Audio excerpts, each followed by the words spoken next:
नमः शिवाय दिस्महा। श्री महालक्ष्मी नमः। जय मां सरस्वती। जय श्री कृष्ण। राधे राधे। क्या आपने कभी ये महसूस किया है कि जीवन में कुछ घटनाएं बिना बुलाए, बिना चेतावनी के बार बार दोहराई जाने लगती हैं? जैसे कोई चीज आपका ध्यान खींचना चाहती हो, लेकिन आप उसे टालते चले जा रहे हो, और तब वह घटना और स्पष्ट होकर आपके सामने आने लगती है। घर में चूहों का बार बार दिखाई देना ऐसी ही एक घटना है। एक दो बार हो तो मन कह देता है संयोग है, लेकिन जब वह अलग अलग समय पर, अलग अलग जगहों पर लगातार दिखाई दे तो सवाल उठता है, क्या यह सच में केवल संयोग है? सनातन दर्शन कहता है इस ब्रह्मांड में कुछ भी यूं ही नहीं होता। हर घटना एक कारण लेकर आती है, हर संकेत एक संदेश छुपाए होता है। ब्रह्मांड हमें सीधे आदेश नहीं देता, वह हमें संकेतों के माध्यम से तैयार करता है। जो व्यक्ति सजग होता है वह संकेत को समझ लेता है, और जो अचेतन जीवन जी रहा होता है वह उसी संकेत को समस्या कहकर नजरअंदाज कर देता है। लेकिन समस्या वास्तव में समस्या नहीं होती, वह चेतावनी होती है। अब यहां भगवान गणेश को याद करना जरूरी है। बात हो क्योंकि सनातन परंपरा में चूहा कोई साधारण जीव नहीं है। भगवान गणेश विघ्नहर्ता, बुद्धि और विवेक के देवता, उन्होंने चूहे को अपना वाहन बनाया। अब जरा सोचिए, इतना छोटा अंधेरे में रहने वाला, छिपकर चलने वाला जीव, उसे देवताओं में इतना ऊंचा स्थान क्यों मिला? क्योंकि चूहा उस चेतना का प्रतीक है जो वहां पहुंच जाती है जहां हमारी आंखें नहीं पहुंचती। चूहा अंधेरे से नहीं डरता, वह छिपी दरारों से रास्ता बना लेता है। और यही गणेश तत्व है, जो दिख नहीं रहा उसे भी समझ लेना। इसलिए जब घर में चूहे बार बार दिखाई देने लगते हैं तो सनातन दृष्टि कहती है यह संकेत है कि आपके जीवन में कोई ऐसा पहलू है जिसे आप देख नहीं रहे या देखना नहीं चाहते। अच्छी मुनि प्रकृति को शास्त्रों से ज्यादा महत्व देते थे। उनके लिए हर जीव, हर घटना एक ग्रंथ थी। चूहा अत्यंत संवेदनशील प्राणी है। वह ऊर्जा के परिवर्तन को बहुत जल्दी पकड़ लेता है। भूकंप से पहले, मौसम बदलने से पहले या किसी अस्थिरता से पहले चूहा असामान्य रूप से सक्रिय हो जाता है। अब इसे सिर्फ वैज्ञानिक बात मत समझो।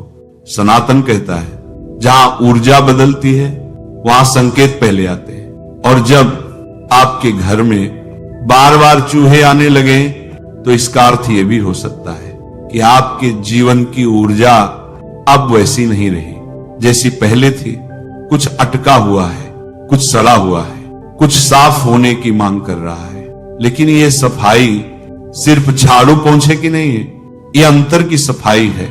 शिव कहते हैं जो भीतर छुपा है वही बाहर प्रकट होता है। चूहा अंधेरे में रहता है, और अंधेरा हमेशा बुरा नहीं होता। अंधेरा अधूरी सच्चाइयों का घर होता है। वे डर, वे इच्छाएं, वे आदतें जिन्हें हम दुनिया से तो छुपा लेते हैं लेकिन स्वयं से नहीं। जब हम उन्हें लगातार दबाते रहते हैं तो जीवन उन्हें संकेत बनाकर हमारे सामने लाता है। चूहा उसी दबी हुई सच्चाई का प्रतीक बन जाता है। यह संकेत कहता है अब और मत टालो, अब देखने का समय आ गया है।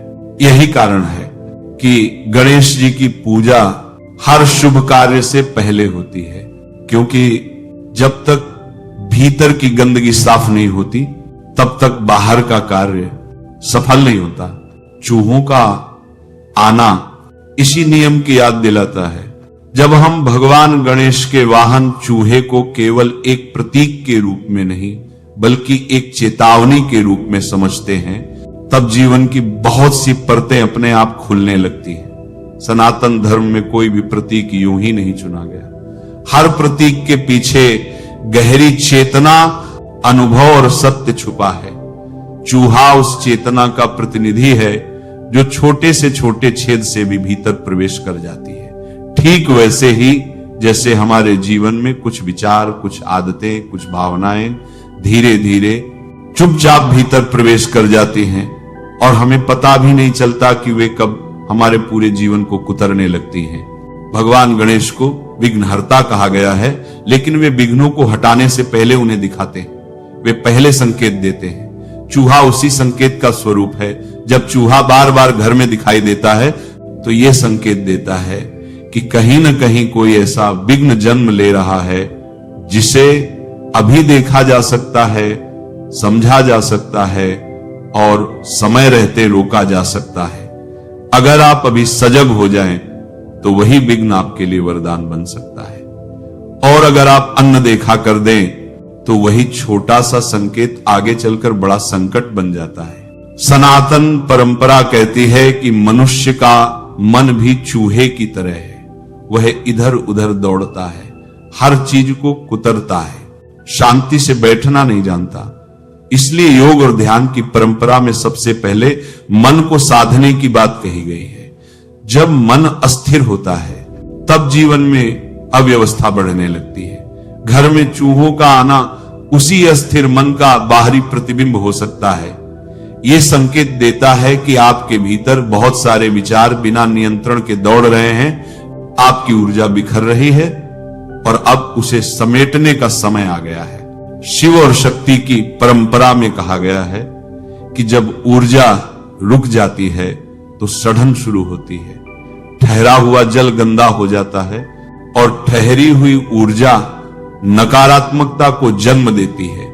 चूहा अक्सर उन्हीं स्थानों पर आता है जहां चीजें लंबे समय से पड़ी रहती हैं, जहां सफाई नहीं होती, जहां गति नहीं होती। ये उसी ठहरी हुई ऊर्जा का संकेत है। ये जीवन से कहता है कि अब गति लाओ, अब परिवर्तन को स्वीकार करो, अब पुरानी परतों को हटाओ। रामायण में भी हमें संकेतों का महत्व समझाया गया है।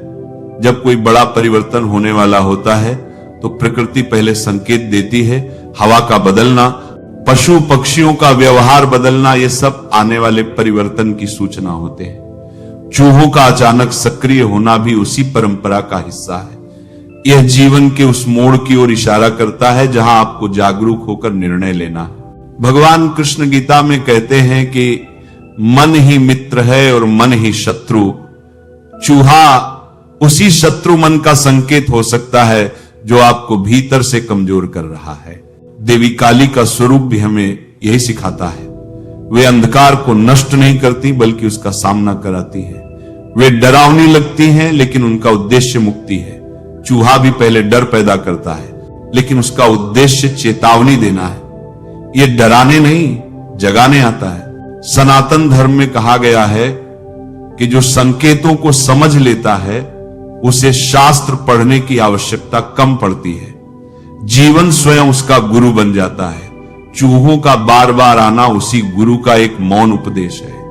यह आपको भीतर झांकने का निमंत्रण देता है, अपनी छाया को स्वीकार करने का अवसर देता है और अपने जीवन को नए स्तर पर ले जाने का मार्ग दिखाता है। और यही कारण है कि संकेत को समस्या नहीं प्रसाद की तरह देखना चाहिए, क्योंकि जब भगवान किसी को बदलना चाहते हैं तो वे पहले उसके आसपास के माहौल को बदलते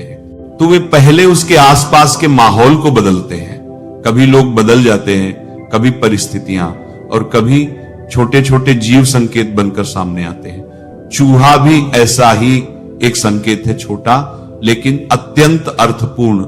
माता लक्ष्मी को समृद्धि की देवी कहा गया है, लेकिन शास्त्र यह भी कहते हैं कि लक्ष्मी चंचल होती हैं। वे वहीं टिकती हैं जहां स्वच्छता, अनुशासन और जागरूकता होती है। जहां अव्यवस्था होती है वहां लक्ष्मी अधिक समय तक नहीं रुकती। चूहा इसी अव्यवस्था का प्रतीक बन जाता है। वह बताता है कि कहीं न कहीं आपके जीवन में संसाधनों के प्रति लापरवाही बढ़ रही है। हो सकता है वह धन हो, समय हो या आपकी ऊर्जा। चूहा छोटी छोटी चीजों को कुतरता है।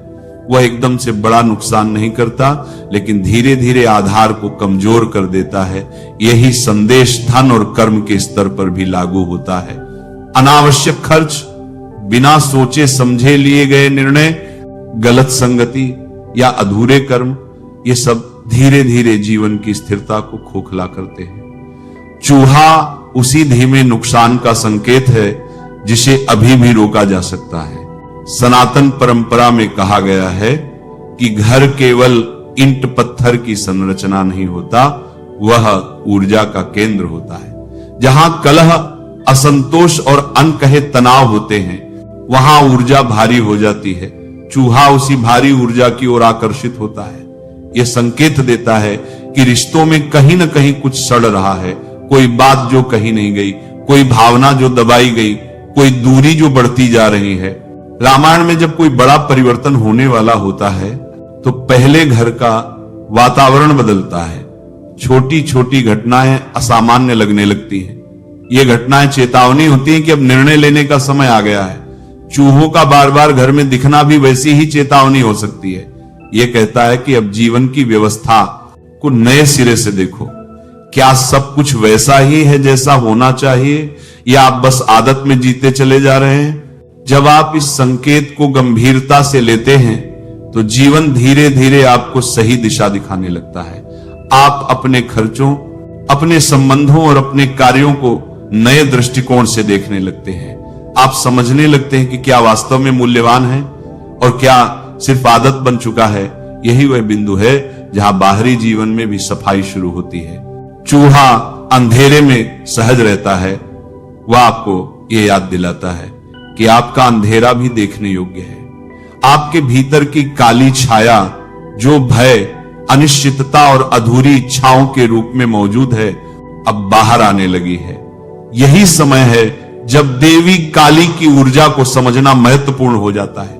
काली केवल विनाश की देवी नहीं है, वह वही शक्ति है जो पुराने बंधनों, भय और अहंकार को खत्म कर नए सृजन के लिए स्थान बनाती है।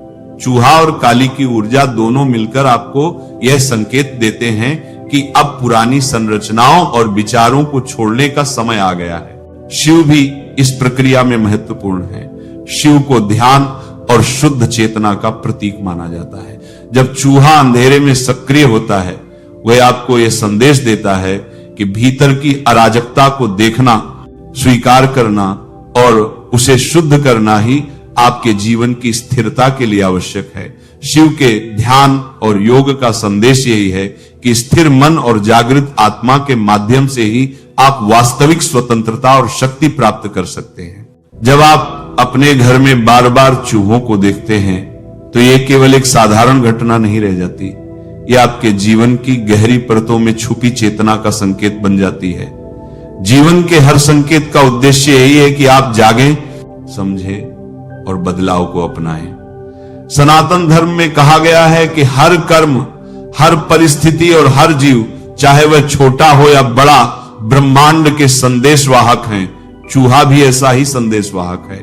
गणेश जी, जिन्हें विघ्नहर्ता कहा गया है, उनके साथ चूहा जुड़ा है। यह प्रतीक नहीं केवल पौराणिक कथा का हिस्सा है, बल्कि यह हमें बताता है कि जीवन में बाधाएं और कठिनाइयां आएंगी। चूहा हमें चेतावनी देता है कि अब समय है सजग रहने का। गणेश जी की पूजा करना, उनका स्मरण करना, उनका ये याद दिलाता है कि किसी भी बाधा को केवल रोकने या भगाने से कुछ नहीं होगा, बल्कि उसे समझना और उसके माध्यम से जीवन में सुधार करना आवश्यक है। माता लक्ष्मी की कृपा हमें धन, सुख और समृद्धि देती है, लेकिन वो वहीं टिकती है जहां जीवन में अनुशासन और स्वच्छता होती है। बार बार चूहों का दिखना बताता है कि आपके घर या मन की ऊर्जा स्थिर नहीं है। अब समय है कि आप न केवल बाहरी सफाई करें, बल्कि अपने विचारों, भावनाओं और कर्मों की भी सफाई करें। तभी माता लक्ष्मी का स्थायी निवास आपके जीवन में होगा। माता काली की ऊर्जा आपको डर का सामना करने की शक्ति देती है। डर और असुविधा केवल परिवर्तन के पहले कदम है। जैसे काली पुरानी बुराइयों और बाधाओं को नष्ट करती हैं, वैसे ही आपके भीतर का अंधेरा भी साफ होता है। चूहा जो अंधेरे में दौड़ता है, वह आपको यही दिखाता है कि अब समय है पुराने डर, अधूरी इच्छाओं और अनदेखी सच्चाइयों से निपटने का। अंत में चूहा केवल चेतावनी नहीं है, वह आपका शिक्षक है। माता लक्ष्मी और काली, शिव और सरस्वती गणेश जी के साथ मिलकर यह संदेश देते हैं कि अब समय है अपने जीवन की सफाई, अपने भीतर के अंधेरे का सामना और नए सृजन के लिए तैयारी का। जब आप इसे स्वीकार करते हैं तो हर बदलाव आपके लिए वरदान बन जाता है। इस प्रकार जीवन के छोटे छोटे संकेत, देवी देवताओं की कृपा और आपका सजग मन मिलकर आपको एक नए संतुलित, सकारात्मक और उज्जवल जीवन की ओर ले जाते हैं। जब आप इन संकेतों को समझते हैं और अपनाते हैं, तभी आपके जीवन में स्थायित्व, आनंद और शक्ति आती है। नमः शिवाय। श्री महालक्ष्मी नमः। नमो भगवते वासुदेवाय। जय मां सरस्वती। जय श्री कृष्ण। राधे राधे।